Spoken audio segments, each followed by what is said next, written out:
Op, op, op, op, op, op, op. Huwag mo muna scroll. Pag-usapan lang natin 'to ng mga ilang minuto at makinig ka muna. So, ano ba talaga yung mga dapat niyong malaman na para masabi niyo na enough na yung meron kayo to apply as a dev? This is Boss Rod and bibigyan ko kayo ng mala-impactong lyrics.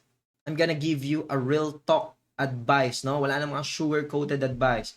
Kailangan nyo i-accept yung katotohanan, mga boss. Kahit masakit, kahit kailangan nyo mag-effort, kailangan nyo tanggapin. Alright, so simulan na natin. So ngayon, marami sa community ko, sa Bossard community, sa other community as well, sa mga iba't ibang group as well, sa TikTok, sa sa mga comment section ng ibang mga content creators like me, no? Na laging tinatanong, ano ba yung kailangan nilang malaman, no? Ano ba yung skills na kailangan ko? Ano ba yung kailangan namin gawin? Especially for those mga beginners, especially yung mga graduating, at also yung mga career shifters na gustong pumasok sa IT industry, na wala silang totally idea kung ano ba yung talagang dapat nila malaman kasi sabihin natin nag-enroll lang sila sa mga bootcamps, no?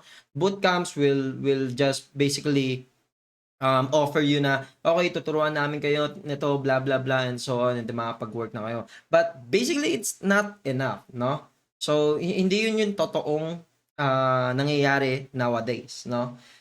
Before siguro pwede pa kasi before ang pinakakailangan nyo lang talaga is magkaroon kayo ng basic fundamentals and you know how to create application and so on and so on, and then dapat graduate kayo or at least may certificate kayo. Yun ang dati, no? Yun yung requirements dati na pwede ka na mag-apply as a dev. But today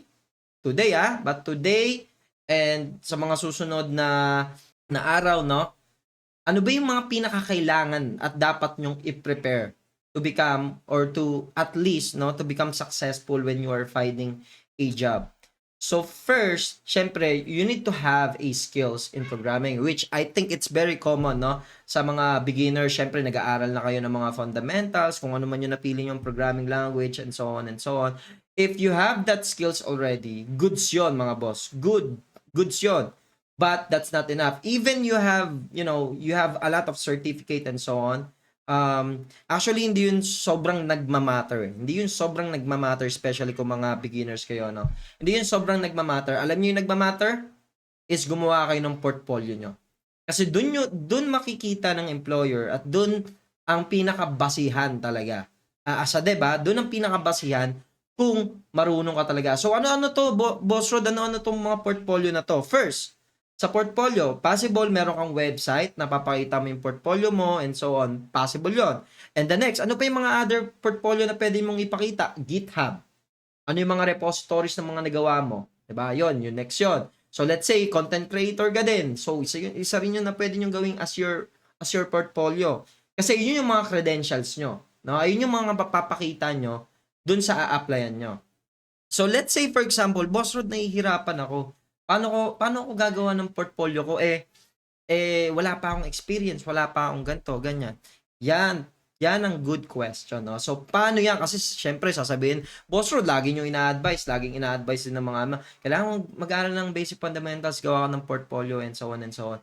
Pero, hindi nyo sinasabi kung paano gumawa ng portfolio. So, ngayon, bibigyan ko kayo ng tip kung paano, no? So, first ang kailangan nyo gawin, no? Gumawa kayo ng mga application, like sabihin natin, chat application, mga real-time application, mga drag and drop like Kanban, yung mga Jira.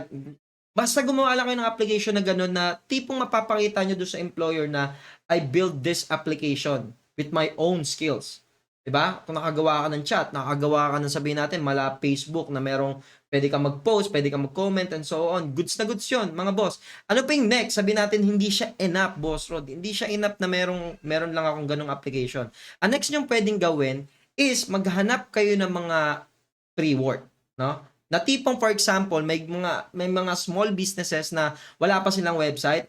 Ngayon, alokin nyo sila ng free web development. So, gawan nyo sila ng free para lang to have a credential, no? To have a portfolio on your CV or on your website na gumawa ka ng legit project na ito business project to. I mean, ano to, talaga business for business talaga to, hindi to parang study application ko lang. So ngayon, gumawa ka at least siguro at least 5 or at least 3 just to have a credential dun sa portfolio nyo para mas mapadali yung pag-apply nyo at mas malakas yung tingin sa inyo as a beginner ng mga employer nyo. So, yun lang mga boss. And then, wag nyo na masyadong pa-complicate and also, accept, no? Accept nyo yung reality, mas mataas na yung standard.